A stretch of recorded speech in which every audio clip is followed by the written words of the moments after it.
بسم اللہ الرحمن الرحیم۔ فوج کے خیموں سے تھوڑی دور لڑکیوں کے لیے خیمہ نصب کیا جا رہا تھا۔ وہاں سے کوئی 100 قدم دور زخمی قیدیوں کے خیمے تھے۔ وہاں بھی ایک خیمہ گاڑا جا رہا تھا اور 6 نئے زخمی قیدی زمین پر لیٹے ہوئے تھے۔ لڑکیاں ان کی طرف دیکھ رہی تھیں۔ دونوں خیمے کھڑے ہو گئے۔ لڑکیاں اپنے خیمے میں چلی گئیں اور زخمیوں کو ان کے اپنے خیمے میں لے گئے۔ ایک سنتری لڑکیوں کے خیمے کے باہر کھڑا ہو گیا۔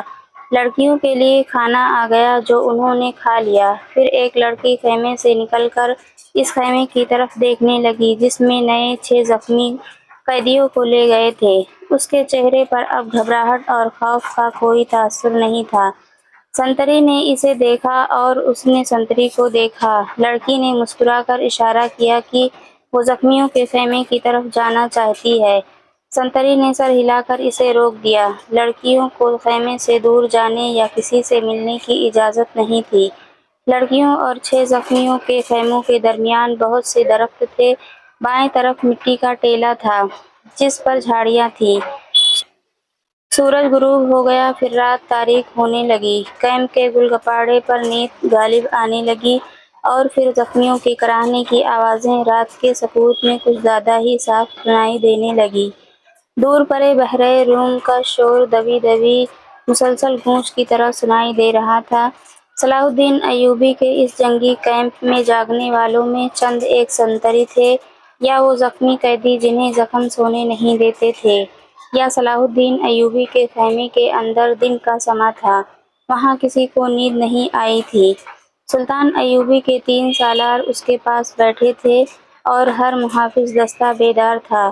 سلطان ایوبی نے ایک بار پھر کہا، علی بن سفیان ابھی تک نہیں آیا۔ اس کے لہجے میں تشویش تھی۔ اس نے کہا، اس کا قاصد بھی نہیں آیا۔ اگر کوئی گڑبڑ ہوتی تو اطلاع آ چکی ہوتی۔ ایک سالار نے کہا، معلوم ہوتا ہے وہاں سب ٹھیک ہے۔ امید تو یہی رکھنی چاہیے، صلاح الدین ایوبی نے کہا، لیکن 50,000 کے لشکر نے بغاوت کر دی تو سنبھالنا مشکل ہو جائے گا۔ وہاں ہماری نفری 1,500 سوار اور 2,700 پیادہ ہے۔ ان کے مقابلے میں سوڈانی بہتر اور تجربہ کار عسکری ہیں اور تعداد میں بہت زیادہ۔ ناجی اور اس کے سازشی ٹولے کے خاتمے کے بعد بغاوت ممکن نظر نہیں آتی۔ ایک اور سالار نے کہا، قیادت کے بغیر سپاہی بغاوت نہیں کریں گے۔ پیش بندی ضروری ہے، صلاح الدین ایوبی نے کہا، لیکن علی آ جائے تو پتہ چلے گا کہ پیش بندی کس قسم کی جائے۔ صلیبیوں کے روکنے کے لیے تو سلطان ایوبی خود آیا تھا، لیکن دارالحکومت میں سوڈانی فوج کی بغاوت کا خطرہ تھا۔ علی بن سفیان کو سلطان ایوبی نے وہیں چھوڑ دیا تھا تاکہ وہ سوڈانی لشکر پر نظر رکھے اور بغاوت کو اپنے خصوصی فن سے دبانے کی کوشش کرے۔ اسے اب تک صلاح الدین ایوبی کے پاس آ کر وہاں کے احوال و کوائف بتانے تھے، مگر وہ نہیں آیا تھا، جس سے سلطان ایوبی بے چین ہوا جا رہا تھا۔ وہ جب اپنے سالاروں کے ساتھ قاہرہ کی صورتحال کے متعلق باتیں کر رہا تھا، اس کا تمام کیمپ گہری نیند سو چکا تھا، مگر وہ 7 لڑکیاں جاگ رہی تھیں جنہیں سلطان ایوبی نے پناہ میں لے لیا تھا۔ ایک بار سنتری نے خیمے کا پردہ اٹھا کر دیکھا، اندر دیا جل رہا تھا۔ پردہ ہٹتے ہی لڑکیاں خرراٹے لینے لگیں۔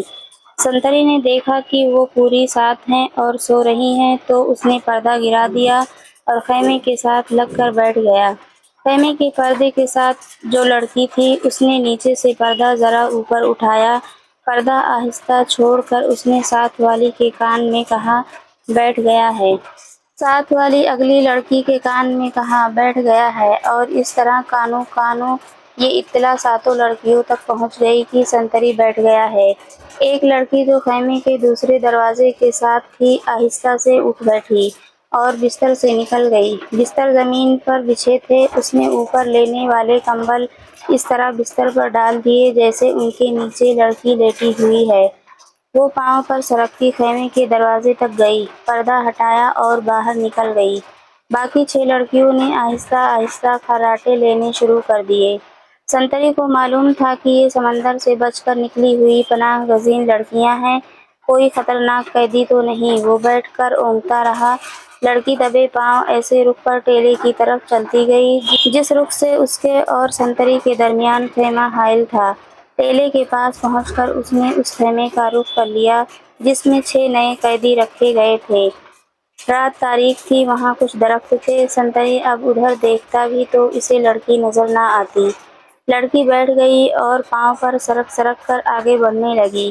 آگے ریت کی ڈھیریاں سی تھیں، وہ ان کی اوٹ میں سرکتی ہوئی خیمے کے قریب پہنچ گئی، مگر وہاں ایک سنتری ٹہل رہا تھا۔ لڑکی ایک ڈھیری کے پاس لیٹ گئی۔ سنتری اسے سیاہ سائے کی طرح نظر آ رہا تھا۔ وہ اب 2 سنتریوں کے درمیان تھی، ایک اس کے اپنے خیمے کا اور دوسرا زخمیوں کے خیمے کا۔ اسے ڈر یہ تھا کہ زخمیوں کا سنتری اس کی طرف آ گیا تو وہ پکڑی جائے گی۔ بہت دیر انتظار کے بعد سنتری دوسرے خیموں کی طرف چلا گیا۔ لڑکی ہاتھوں اور گھٹنوں کے بل چلتی خیمے تک پہنچ گئی اور پردہ اٹھا کر اندر چلی گئی۔ اندر اندھیرا تھا، 2-3 زخمی آہستہ آہستہ کراہ رہے تھے۔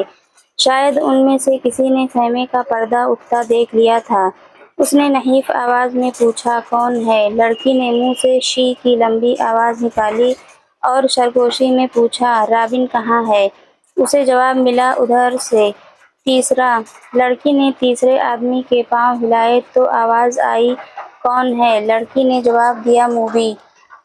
رابن اٹھ بیٹھا، ہاتھ لمبا کر کے لڑکی کو بازو سے پکڑا اور اسے اپنے بستر میں گھسیٹ لیا۔ اسے اپنے پاس لٹا کر اوپر کمبل ڈال دیا اور بولا، سنتری نہ آ جائے، میرے ساتھ لگی رہو۔ اس نے لڑکی کو اپنے ساتھ لگا لیا اور کہا، میں اس اتفاق پر حیران ہو رہا ہوں کہ ہماری ملاقات ہو گئی ہے۔ یہ ایک معجزہ ہے جس سے ظاہر ہوتا ہے کہ خدائے یسوع مسیح کو ہماری کامیابی منظور ہے۔ ہم نے بہت بری شکست کھائی ہے، لیکن یہ سب دھوکہ تھا۔ یہ وہی زخمی قیدی تھا جو دوسروں سے الگ تھلگ اور چہرے مہرے اور جسم جثے سے معمولی سپاہی نہیں بلکہ اعلیٰ رتبے کا لگتا تھا۔ صلاح الدین ایوبی نے بھی کہا تھا کہ یہ کوئی معمولی سپاہی نہیں، اس پر نظر رکھنا۔ علی بن سفیان اس سے تفتیش اور تحقیقات کرے گا۔ تم کتنے کچھ زخمی ہو؟ لڑکی نے اس سے پوچھا، کوئی ہڈی تو نہیں ٹوٹی؟ میں بالکل ٹھیک ہوں، رابن نے جواب دیا، خراش تک نہیں آئی۔ انہیں بتایا ہے کہ اندر کی چوٹیں ہیں اور سینے کے اندر شدید درد ہے، لیکن میں بالکل تندرست ہوں۔ پھر یہاں کیوں آ گئے؟ لڑکی نے پوچھا، میں نے بہت کوشش کی کہ مصر میں داخل ہو جاؤں اور سوڈانی لشکر تک پہنچ سکوں، لیکن ہر طرف اسلامی فوج پھیلی ہوئی ہے، کوئی راستہ نہیں ملا۔ ان 5 زخمیوں کو اکٹھا کیا اور ان کے ساتھ زخمی بن کر یہاں آ گیا۔ اب فرار کی کوشش کروں گا جو ابھی ممکن نظر نہیں آتی۔ اس نے ذرا غصے سے کہا، مجھے 2 سوالوں کا جواب دو۔ ایوبی کو میں نے زندہ دیکھا ہے، کیوں؟ کیا تیر ختم ہو گئے تھے یا وہ حرام خور بزدل ہو گئے ہیں؟ اور دوسرا سوال یہ ہے کہ تم ساتھ کی ساتھ لڑکیاں مسلمانوں کی قید میں کیوں آ گئیں؟ کیا وہ 5 مر گئے ہیں یا بھاگ گئے ہیں؟ وہ زندہ ہیں، رابن، موبی نے کہا۔ تم کہتے ہو خدائے یسوع مسیح کو ہماری کامیابی منظور ہے، لیکن میں کہتی ہوں کہ ہمارا خدا ہمیں کسی گناہ کی سزا دے رہا ہے۔ صلاح الدین اس لیے زندہ ہے کہ تیر اس کے پاؤں کے درمیان ریت میں لگا تھا۔ کیا تیر کسی لڑکی نے چلایا تھا؟ رابن نے پوچھا۔ کرسٹوفر کہاں تھا؟ اسی نے چلایا تھا، مگر کرسٹوفر کا تیر خطا گیا، رابن نے حیرت سے تڑپ کر پوچھا۔ وہ کرسٹوفر جس کی تیر اندازی نے شاہ آگسٹس کو حیران کر دیا اور اس کی ذاتی تلوار انعام میں لی تھی، یہاں آ کر اس کا نشانہ اتنا چوک گیا کہ 6 فٹ لمبا اور 3 فٹ چوڑا۔ صلاح الدین ایوبی اس کے تیر سے بچ گیا۔ بدبخت کے ہاتھ ڈر سے کانپ گئے ہوں گے۔ فاصلہ زیادہ تھا، موبی نے کہا، اور کرسٹوفر کہتا تھا کہ تیر کمان سے نکلنے ہی لگا تھا کہ کھلی ہوئی آنکھ میں مچھر پڑ گیا، اسی حالت میں اس کا تیر نکل گیا۔ پھر کیا ہوا؟ جو ہونا چاہیے تھا، موبی نے کہا۔ صلاح الدین ساحل پر گیا تھا تو اس کے ساتھ 3 کمانڈر تھے اور 4 محافظوں کا دستہ تھا۔ وہ ہر طرف پھیل گئے۔ یہ تو ہماری خوش قسمتی تھی کہ علاقہ چٹانی تھا، کرسٹوفر بچ کے نکل آیا اور پھر ہمیں اتنا وقت مل گیا کہ ترکش اور کمان ریت میں دبا کر اوپر اونٹ بٹھا دیا۔ سپاہی آ گئے تو کرسٹوفر نے انہیں بتایا کہ وہ 5 مراکش کے تاجر ہیں اور یہ لڑکیاں سمندر سے نکل کر ہماری پناہ میں آئی ہیں۔ مسلمان سپاہیوں نے ہماری سامان کی تلاشی لی، انہیں تجارتی سامان کے سوا کچھ بھی نہ ملا۔ وہ ہم سب کو سلطان ایوبی کے سامنے لے گئے۔ ہم نے یہ ظاہر کیا کہ ہم سسلی کی زبان کے سوا اور کوئی زبان نہیں جانتی۔ کرسٹوفر نے ایوبی سے کہا کہ وہ ہماری زبان جانتا ہے۔ ہم ساتوں لڑکیوں نے چہروں پر گھبراہٹ اور خوف پیدا کر لیا۔ موبی نے رابن کو وہ ساری باتیں سنائیں جو صلاح الدین ایوبی کے ساتھ ہوئی تھیں۔ یہ 7 لڑکیاں اور 5 آدمی جو مراکشی تاجروں کے بھیس میں تھے، حملے سے 2 روز پہلے ساحل پر اتارے گئے تھے۔ 5 آدمی صلیبیوں کے تجربہ کار جاسوس اور کمانڈو تھے اور لڑکیاں بھی جاسوس تھیں۔ جاسوسی کے علاوہ ان کے ذمہ یہ کام بھی تھا کہ مسلمان سالاروں کو اپنے جال میں پھانسیں۔ وہ خوبصورت تو تھیں ہی، انہیں جاسوسی اور ذہنوں کی تخریب کاری کا خاص ٹریننگ دی گئی تھی۔ اس ٹریننگ میں اداکاری خاص طور پر شامل تھی۔ 5 مردوں کا یہ مشن تھا کہ صلاح الدین ایوبی کو ختم کرنا اور ناجی کے ساتھ رابطہ رکھنا۔ یہ لڑکیاں مصر کی زبان زبانی سے بول سکتی تھیں، لیکن انہوں نے ظاہر نہیں ہونے دیا۔ رابن اس شعبے کا سربراہ تھا، اسے ناجی تک پہنچنا تھا، مگر صلاح الدین ایوبی اور علی بن سفیان کی چال نے یہاں کے حالات کا رخ ہی الٹا کر دیا۔ کیا تم صلاح الدین کو جال میں نہیں پھانس سکتی؟ رابن نے کہا۔ ابھی تو یہاں پہلی رات ہے۔ موبی نے کہا۔ اس نے ہمارے متعلق جو فیصلہ دیا ہے، اگر وہ سچے دل سے دیا ہے تو اس کا مطلب یہ ہے کہ وہ مرد نہیں پتھر ہے، اور اگر اسے ہمارے ساتھ کوئی دلچسپی ہوتی تو کسی ایک لڑکی کو اپنے خیمے میں بلا لیتا۔ اسے قتل کرنا بھی آسان نہیں۔ وہ ایک ہی بار ساحل پر آیا تھا، مگر تیر خطا گیا۔ وہ سالاروں اور محافظوں کے نردے میں رہتا ہے۔ ادھر ایک سنتری ہمارے سر پر کھڑا ہے اور محافظوں کے پورے دستے نے صلاح الدین ایوبی کے خیمے کو گھیر رکھا ہے۔ وہ 5 کہاں ہیں؟ رابن نے پوچھا۔ تھوڑی دور ہیں، موبی نے جواب دیا۔ وہ ابھی یہیں رہیں گے۔ سنو موبی، رابن نے کہا، اس شکست نے مجھے پاگل کر دیا ہے۔ میرے ضمیر پر اتنا بوجھ آ پڑا ہے جیسے اس شکست کی ذمہ داری مجھ پر عائد ہوتی ہے۔ صلیب پر ہاتھ رکھ کر حلف تو سب سے لیا گیا ہے، لیکن ایک سپاہی کے حلف میں اور میرے حلف میں زمین اور آسمان جتنا فرق ہے۔ میرے رتبے کو سامنے رکھو، میرے فرائض کو دیکھو۔ آدھی جنگ مجھے زمین کے نیچے سے اور پیٹھ کے پیچھے سے وار کر کے جیتنی تھی، مگر میں اور تم 7 اور وہ 5 اپنا فرض ادا نہیں کر سکے۔ مجھ سے یہ صلیب جواب مانگ رہی ہے۔ اس نے گلے میں ڈالی ہوئی صلیب ہاتھ میں لے کر کہا، میں اسے اپنے سینے سے جدا نہیں کر سکتا۔ اس نے موبی کے سینے پر ہاتھ پھیر کر اس کی صلیب ہاتھ میں لے لی اور کہا، تم اپنے ماں باپ کو دھوکہ دے سکتی ہو، اس صلیب سے آنکھیں نہیں چرا سکتی۔ اس نے جو فرض تمہیں سونپا ہے وہ پورا کرو۔ خدا نے تمہیں جو حسن دیا ہے وہ چٹانوں کو پھاڑ کر تمہیں راستہ دے دے گا۔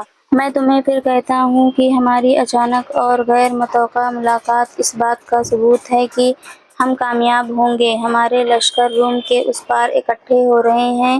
جو مر گئے سو مر گئے، جو زندہ ہیں وہ جانتے ہیں کہ یہ شکست نہیں، دھوکہ تھا۔